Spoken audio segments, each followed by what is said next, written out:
ഇന്ന് നമ്മൾ ഒരു ബ്രേക്ക്ഫാസ്റ്റ് റെസിപ്പി ആയിട്ട് ചെയ്യാൻ വേണ്ടിയിട്ട് പോകുന്നത്. അപ്പോൾ ഇന്ന് നമ്മൾ ഉണ്ടാക്കുന്നത് സ്പോഞ്ച് ദോശയാണ് ഉണ്ടാക്കുന്നത്.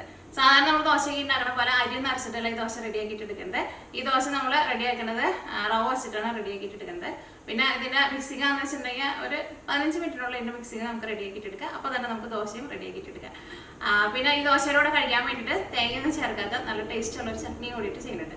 അപ്പോൾ ഇത് രണ്ടും കൂടിയിട്ട് കഴിക്കാൻ വേണ്ടിയിട്ട് നല്ല ടേസ്റ്റ് ആയിരിക്കും. നിങ്ങൾ ട്രൈ ചെയ്ത് നോക്കാൻ വേണ്ടിയിട്ട് മറക്കരുത്. പിന്നെ നമ്മൾ മിയ കിച്ചണിൽ ലാസ്റ്റ് അപ്ലോഡ് ചെയ്തിട്ടുണ്ടായിരുന്നത് സെയിം മാവ് വെച്ചിട്ട് ഇഡ്ലിയും ദോശയും ഉണ്ടാക്കുന്ന ഒരു റെസിപ്പി ആയിരുന്നു ചെയ്തിട്ടുണ്ടായിരുന്നത്. ആ വീഡിയോ നിങ്ങൾ കാണാത്തവരുണ്ടെന്ന് വെച്ചിട്ടുണ്ടെങ്കിൽ ആ വീഡിയോ കൂടിയിട്ട് കണ്ടു നോക്കാം. അതേപോലെ ട്രൈ ചെയ്യാനും മറക്കരുത്. അപ്പോൾ നമുക്ക് സമയങ്ങളായിട്ട് തന്നെ നമ്മുടെ സ്പോഞ്ച് ദോശ നമുക്ക് റെഡിയാക്കിയിട്ട് എടുക്കാം. അപ്പോൾ നമുക്ക് ഫസ്റ്റ് ദോശയ്ക്കുള്ള മിക്സിങ് റെഡിയാക്കി വെക്കാം. അത് കഴിഞ്ഞിട്ട് നമുക്ക് ഇതിലേക്കുള്ള ചട്നി റെഡിയാക്കാം. അപ്പോൾ ഞാനിവിടെ 250 ml മെഷറിംഗ് കപ്പിൽ 1/2 കപ്പ് അവലാണ് എടുത്തേക്കുന്നത്. അപ്പോൾ നിങ്ങളുടെ അടുത്ത് മെഷറിംഗ് കപ്പ് ഇല്ലാന്ന് വെച്ചിട്ടുണ്ടെങ്കിൽ നിങ്ങളെല്ലാവരും നമ്മൾ ചായ കുടിക്കുന്ന ഗ്ലാസ് ഉണ്ടല്ലോ, ആ ഗ്ലാസ്സിൽ എല്ലാത്തിൻ്റെ അളവ് എടുക്കുക. അപ്പോൾ 1/2 കപ്പ് അവല്. ഇതിപ്പോൾ വെള്ള അവലാണ്, മറ്റേ ബ്രൗൺ കളറുള്ള അവലുണ്ടല്ലോ, ഏത് അവലായിരുന്നാലും കുഴപ്പമില്ല. ഈ ഫസ്റ്റ് അവല് നമുക്കൊന്ന് കഴുകിയെടുക്കുക.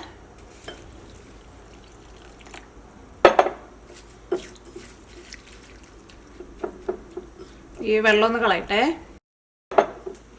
അപ്പോൾ അവല് ഞാനിവിടെ കുറച്ച് വെള്ളം ഒഴിച്ചിട്ട് ഒന്ന് കഴുകിയെടുത്തിട്ടുണ്ട്. വെള്ളത്തിൽ കുതിർത്താൻ വേണ്ടിയിട്ട് വെക്കേണ്ട, വെള്ളം ഒഴിച്ച് വഴിക്കാൻ ജസ്റ്റ് ഒന്ന് മിക്സ് ചെയ്തിട്ട് വെള്ളം കളയാം. ഇനി ഇതിലേക്ക് 1/4 കപ്പ് തൈരാണ് ചേർക്കുന്നത്. അതും 250 ml മെഷറിംഗ് കപ്പിൽ 1/4 കപ്പ് തൈര്. അപ്പോൾ ഗ്ലാസ്സിലാന്ന് വെച്ചിട്ടുണ്ടെങ്കിൽ ഗ്ലാസ്സിൽ 1/4 കപ്പ് തൈര് ചേർക്കാം. ഈ തൈരും അവലും കൂടിയിട്ട് നന്നായിട്ടൊന്ന് മിക്സ് ചെയ്യുക. തൈര് ചേർക്കുമ്പോഴായിരുന്നാലും ഒരുപാട് പുളിയുള്ള തൈര് ചേർക്കണ്ട. നല്ല പുളിയുള്ള തൈരാന്ന് വെച്ചിട്ടുണ്ടെങ്കിൽ ഈ ഇപ്പോൾ നമ്മൾ 1/4 കപ്പ് തൈര് ചേർത്തില്ല, അപ്പോൾ ഒരു പൊടിക്ക് കുറച്ച് ചേർത്താൽ മതി. നമ്മുടെ നാട്ടിൽ തൈരൊക്കെ ആകുമ്പോൾ ചിലപ്പോൾ ഭയങ്കര പുളിയായിരിക്കുമല്ലോ. ഇത് നമുക്ക് കുതിരാൻ വേണ്ടിയിട്ട് നീക്കി വയ്ക്കാം. ഇനി നമുക്ക് റവയും കൂടിയിട്ടൊന്ന് കുതിർത്താൻ വേണ്ടിയിട്ട് വെക്കണം. അപ്പോൾ ഞാൻ മിക്സിയുടെ ജാറിലാണ് കുതിർത്താൻ വേണ്ടിയിട്ട് വെക്കുന്നത്. കാരണം നമുക്കിത് മിക്സിയിലിട്ട് എല്ലാം കൂടിയിട്ട് ലാസ്റ്റ് നമ്മളൊന്ന് അരച്ചിട്ട് എടുക്കും. അല്ലെങ്കിൽ സെപ്പറേറ്റ് വേറെ പാത്രത്തിൽ വെച്ചാലും കുഴപ്പമില്ല. അപ്പോൾ ഞാനിവിടെ 250 ml മെഷറിംഗ് കപ്പിൽ 1 കപ്പ് റവയാണ് എടുത്തേക്കുന്നത്. ഞാൻ വറുക്കാത്ത റവയാണ് എടുത്തേക്കുന്നത്. വറുത്ത റവയായിരുന്നാലും കുഴപ്പമില്ല. ഇതിലേക്ക് ഈ സെയിം കപ്പിൽ തന്നെ 1/4 കപ്പ് വെള്ളം ചേർക്കുക. വെള്ളം ഒട്ടും കൂടുതൽ ചേർക്കരുത്. കാരണം ചിലപ്പോൾ നമ്മൾ ദോശ ഉണ്ടാക്കുന്ന സമയത്ത് കുറേ വെള്ളം ചേർത്തിട്ടുണ്ടെങ്കിൽ ചിലപ്പോൾ ദോശ ഭയങ്കര വെള്ളം പോലെയാവും. ഒരു 1/4 കപ്പ് വെള്ളം. ഇപ്പോൾ നമ്മുടെ അവലും തൈരും കൂടിയിട്ട് കുതിർത്താൻ വേണ്ടിയിട്ട് വെച്ചിട്ടുണ്ട്, റവയും കുതിർത്താൻ വേണ്ടിയിട്ട് വെച്ചിട്ടുണ്ട്. ഒരു 15 മിനിറ്റ് ഇത് രണ്ടും ഒന്ന് കുതിർന്ന് വരട്ടെ. ഇപ്പോൾ റവയും പിന്നെ അവലും നമ്മളൊരു 15 മിനിറ്റ് കുതിരാൻ വേണ്ടിയിട്ട് വെച്ചിട്ടുണ്ടായിരുന്നു. ഇപ്പോൾ റവയായിരുന്നാലും നമ്മുടെ അവലായിരുന്നാലും നന്നായിട്ട് കുതിർന്ന് വന്നിട്ടുണ്ട്. ഇനി ഈ അവലിൻ്റെ മിക്സിങ് ഉണ്ടല്ലോ, ഇത് നമുക്ക് ഈ റവയിലേക്ക് ചേർക്കാം. ഇനി ഇത് നല്ല പേസ്റ്റ് പോലെ അരച്ചിട്ടെടുക്കാം. ഇപ്പോൾ നമ്മളിത് നല്ല പേസ്റ്റ് പോലെ അരച്ചെടുത്തിട്ടുണ്ട്. ഇത് നമുക്കൊരു പാത്രത്തിലേക്ക് പകർത്താം. നോക്കിയാൽ നന്നായിട്ട് കൊമ്മളകളൊക്കെ വന്നിട്ട് നല്ല സോഫ്റ്റായിട്ട് നല്ല പദം പോലെ വന്നിട്ടുണ്ട് കേട്ടോ നമ്മുടെ മാവ്. ഞാൻ മിക്സിയുടെ ജാറിൽ കുറച്ച് വെള്ളം ഒഴിച്ചിട്ട് ഇച്ചിരി കൂടി വെള്ളം ചേർക്കണുണ്ട്. ഒരുപാട് വെള്ളം ചേർക്കരുത്, പ്രത്യേകം ശ്രദ്ധിക്കുക. ഭയങ്കര വെള്ളം പോലെ ആവരുത് കേട്ടോ. എങ്ങനെ ഒരു ദോശ ഉണ്ടാക്കി കഴിഞ്ഞിട്ട് നിങ്ങൾക്ക് വെള്ളം കുറവ് പോലെ തോന്നണുണ്ടെന്ന് വെച്ചിട്ടുണ്ടെങ്കിൽ അതനുസരിച്ചിട്ട് വെള്ളം ചേർത്താൽ മതി. ഒറ്റയടിക്ക് ഒരുപാട് വെള്ളം ചേർക്കരുത്. ഞാൻ ഇതിലേക്ക് എക്സ്ട്രാ ഒരു 2 ടേബിൾ സ്പൂൺ വെള്ളമാണ് ചേർത്തത്. ഇനി ഇതിലേക്ക് 1/2 ടീസ്പൂൺ ബേക്കിംഗ് സോഡ ചേർക്കുക. ബേക്കിംഗ് പൗഡർ അല്ല കേട്ടോ, ബേക്കിംഗ് സോഡ. ടേബിൾ സ്പൂണിലല്ല ചേർത്തത്, ടീസ്പൂണിലാണ് ചേർത്തത്. ഇതിലേക്ക് നമുക്ക് ആവശ്യത്തിന് ഉപ്പും ചേർക്കാം. ബേക്കിംഗ് സോഡയുടെ മുകളിലേക്ക് ഇച്ചിരി വെള്ളവും തെളിച്ച് കൊടുക്കുക. ഇനി ഉപ്പും ബേക്കിംഗ് സോഡയും കൂടിയിട്ട് ഇതിനകത്ത് നന്നായിട്ട് മിക്സ് ചെയ്യാം. ഇപ്പോൾ നമ്മുടെ ദോശ ഉണ്ടാക്കാനുള്ള ബാറ്റർ റെഡി ആയിട്ടുണ്ട്. നല്ല സോഫ്റ്റായിട്ട് നന്നായിട്ട് പതഞ്ഞ് വന്നിട്ടുണ്ട്. ഇനി നമുക്കൊരു 10 മിനിറ്റ് റെസ്റ്റ് ചെയ്യാൻ വേണ്ടിയിട്ട് വയ്ക്കാം. അപ്പോൾ ആ സമയം കൊണ്ട് നമുക്ക് ഇതിലേക്കുള്ള ചട്നി റെഡിയാക്കാം. ഇതേപോലത്തെ ഒരു വലിയൊരു സബോള എടുത്തിട്ടുണ്ട്, ഒരു തക്കാളി എടുത്തിട്ടുണ്ട്, പിന്നെ 3 ഉണക്കമുളക്. ഉണക്കമുളക് നിങ്ങൾക്കിപ്പോൾ തീരെ എരിവ് വേണ്ടെന്ന് വെച്ചിട്ടുണ്ടെങ്കിൽ 2 ഉണക്കമുളക് ചേർത്താലും കുഴപ്പമില്ല. പിന്നെ കുറച്ച് മല്ലിയില. പിന്നെ ഇതിലേക്ക് നമ്മൾ 1 ടേബിൾ സ്പൂൺ ഉഴുന്ന്,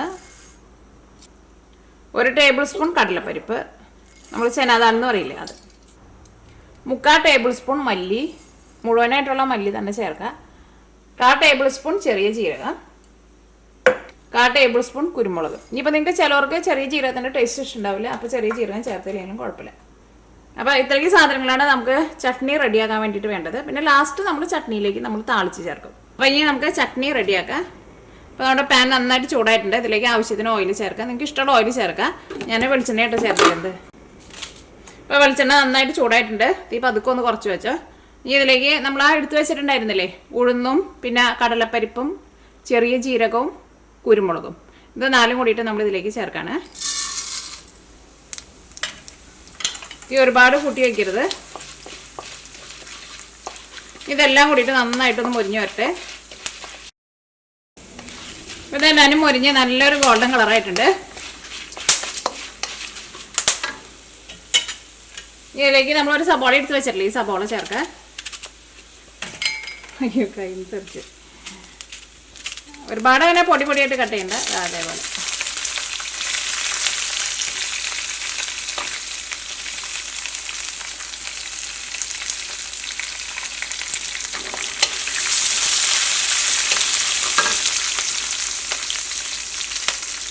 ഇതേപോലെ നിങ്ങൾ അപ്പം തന്നെയാണ് അരിഞ്ഞിരുന്നതെന്ന് വെച്ചിട്ടുണ്ടെങ്കിൽ കുറച്ച് സബോള ചേർത്ത് കഴിയുമ്പോൾ ജസ്റ്റ് ഒന്ന് മിക്സ് ചെയ്തു. അപ്പോൾ സബോളയുടെ വെള്ളം കൊണ്ട് പിന്നെ നമ്മുടെ ആദ്യം നമ്മൾ ഇട്ടിരുന്നില്ലേ അതൊന്നും കരിഞ്ഞു പോയില്ല.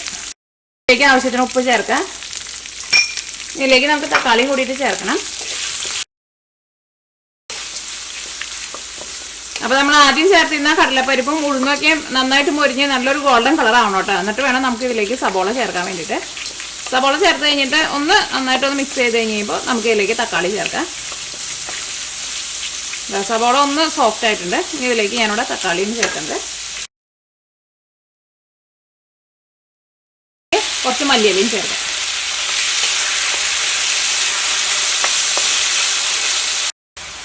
ഒരു ചെറിയ കഷ്ണം പുളിയും ചേർക്കാം.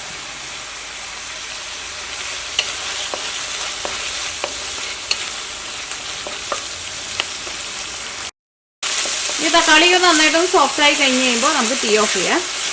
അപ്പോൾ അധികം പഴുക്കാത്ത തക്കാളി എന്ന് വെച്ചിട്ടുണ്ടെങ്കിൽ നിങ്ങൾ വേണമെന്ന് വെച്ചിട്ടുണ്ടെങ്കിൽ ഒന്ന് മൂടി വെച്ചോ ഒരു 2-3 മിനിറ്റ്. അപ്പോൾ തക്കാളി പെട്ടെന്ന് സോഫ്റ്റ് ആയി വരും. ഈ തക്കാളി നല്ല പഴുത്ത തക്കാളിയായിരുന്നു, അപ്പോൾ ഞാൻ മൂടി വയ്ക്കുന്നില്ല. അതേപോലെ ഇന്ന് തുറന്ന് വെച്ചിട്ട് ജസ്റ്റ് ഇങ്ങനെ ഒന്ന് മിക്സ് ചെയ്ത് കൊടുത്താൽ മതി. പെട്ടെന്ന് അങ്ങോട്ട് ഉടഞ്ഞ് ഇതിൻ്റെ കൂടെ അങ്ങോട്ട് ചേർന്നോളൂ. അപ്പോൾ തക്കാളി ഇതിൻ്റെ കൂടെ നന്നായിട്ട് ചേർന്നിട്ടുണ്ട്. തക്കാളി ചേർന്നിട്ട് നന്നായിട്ട് വെന്തിട്ടുണ്ട്. ഈ തീ ഓഫ് ചെയ്യാം. അപ്പോൾ ഇത് ചൂടാറിയിട്ടുണ്ട്. ഇത് നമുക്ക് മിക്സിയുടെ ചെറിയ ജാറിലിട്ടിട്ട് നല്ല പേസ്റ്റ് പോലെ അരച്ചിട്ടുണ്ട്. കാരണം വലിയ ജാറിലിട്ടിട്ടുണ്ടെന്ന് വെച്ചിട്ടുണ്ടെങ്കിൽ ചിലപ്പോൾ ശരിക്കും അരഞ്ഞു കിട്ടില്ല. കാരണം ഇതിലേക്ക് നമ്മൾ കടലപ്പരിപ്പൊക്കെ ചേർത്തിട്ടുണ്ടല്ലോ. അപ്പോൾ ഫസ്റ്റ് വെള്ളം ഒന്ന് ചേർക്കാണ്ട് ഒന്ന് അരച്ചിട്ട് എടുക്കുക. അത് കഴിഞ്ഞിട്ട് ശരിക്കും അറിയണില്ല എന്ന് വെച്ചിട്ടുണ്ടെങ്കിൽ അതനുസരിച്ചിട്ട് വെള്ളം ചേർത്ത് കൊടുക്കുക. കാരണം ചിലപ്പോൾ നമ്മൾ എടുക്കുന്ന തക്കാളിക്ക് ചിലപ്പോൾ അധികം ജ്യൂസ് ഇല്ലയെന്ന് വെച്ചിട്ടുണ്ടെങ്കിൽ ചിലപ്പോൾ അതനുസരിച്ചിട്ട് വെള്ളം കൂടുതൽ ചേർക്കേണ്ടി വരും. ഇതിലേക്ക് അരച്ചെടുക്കാൻ ആവശ്യത്തിനുള്ള വെള്ളം ചേർക്കുക. അപ്പോൾ നല്ല പേസ്റ്റ് പോലെ അരച്ചെടുത്തിട്ടുണ്ട്. അപ്പോൾ ഇനി നമ്മൾ ചട്നിയിലേക്ക് താളിച്ച് ചേർക്കാൻ വേണ്ടിയിട്ട് പോകണം. അപ്പോൾ ഞാനിവിടെ ഒരു ചെറിയ പാൻ വെച്ച് ചൂടാക്കിയിട്ടുണ്ട്. ഇതിലേക്ക് നമുക്ക് ഇഷ്ടമുള്ള ഓയിൽ ചേർക്കാം. ഞാനിവിടെ വെളിച്ചെണ്ണയാണ് ചേർത്തേക്കുന്നത്. അപ്പോൾ വെളിച്ചെണ്ണ നന്നായിട്ട് ചൂടായിട്ടുണ്ട്. ഇതിലേക്ക് 1/2 ടീസ്പൂൺ കടുക്,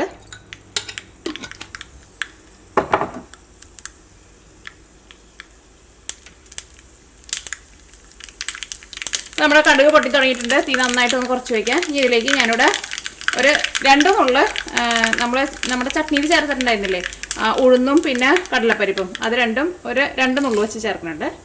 തീ നന്നായിട്ട് കുറച്ച് വെച്ചോ. ഒരു ഉണക്കമുളക് അതേപോലെ ഒന്ന് പൊടിച്ചിടാം. ഇനി ചുവന്നുള്ളി അല്ലെങ്കിൽ സബോള ചേർക്കാം.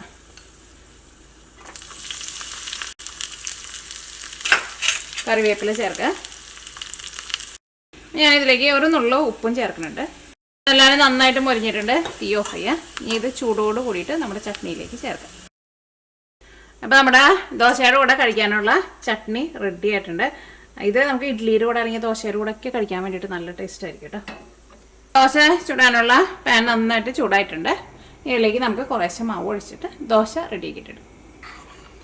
പിന്നെ മാവ് ഓരോ പ്രാവശ്യം നമ്മൾ ഒഴിക്കുമ്പോഴും മാവ് എപ്പോഴും ഇങ്ങനെ അടിയിൽ നിന്ന് ഒന്ന് ചിരിച്ചോട്ടണം കേട്ടോ. അത് എന്ത് ദോശ ഉണ്ടാക്കുമ്പോഴായിരുന്നാലും അങ്ങനെ തന്നെ. അപ്പോൾ ദോശ ഒന്ന് മുരിഞ്ഞ് വരാൻ വേണ്ടിയിട്ട് കുറച്ച് ഓയിൽ ഇതാ ഇതിൻ്റെ സൈഡിൽ കൂടെയും മുകളിൽ കൂടെയും കുറച്ചൊന്ന് ഒഴിച്ചു കൊടുക്കുക.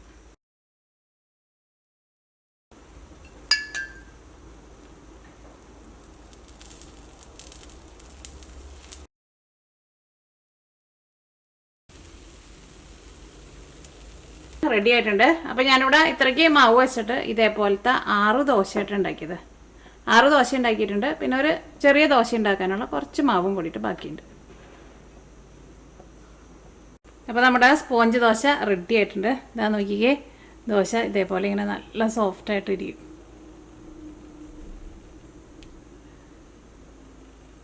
അപ്പോൾ നമ്മുടെ ചട്നിയും കൂടിയിട്ടൊന്ന് കഴിച്ചു നോക്കാം.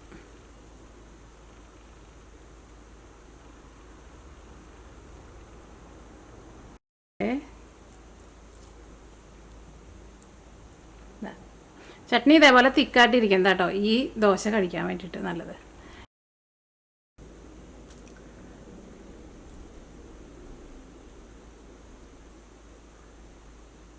ദോശയിലും ചട്നി ആണെങ്കിലും നല്ല ടേസ്റ്റ് ഉണ്ട്. ദോശയുടെ കഴിക്കാൻ വേണ്ടിയിട്ട് നല്ല ടേസ്റ്റുള്ള ചട്നി കേട്ടത്, നല്ല രസമുള്ള ചട്നി അത്. അപ്പോൾ നിങ്ങളെല്ലാവരും ട്രൈ ചെയ്ത് നോക്കുക. ട്രൈ ചെയ്ത് നോക്കിയിട്ട് ഫീഡ്ബാക്ക് പറയാൻ വേണ്ടിയിട്ട് മറക്കരുത് കേട്ടോ. അപ്പോൾ ഈ നമുക്ക് നാളെ വേറൊരു പുതിയ റെസിപ്പി ആയിട്ട് വരാം. ഉറപ്പായിട്ടും ട്രൈ ചെയ്ത് നോക്കാൻ വേണ്ടിയിട്ട് മറക്കരുത്. പിന്നെ നമ്മുടെ ഈ ബാറ്റർ ഒരുപാട് തിക്കായിട്ട് ഇരിക്കരുത് കേട്ടോ.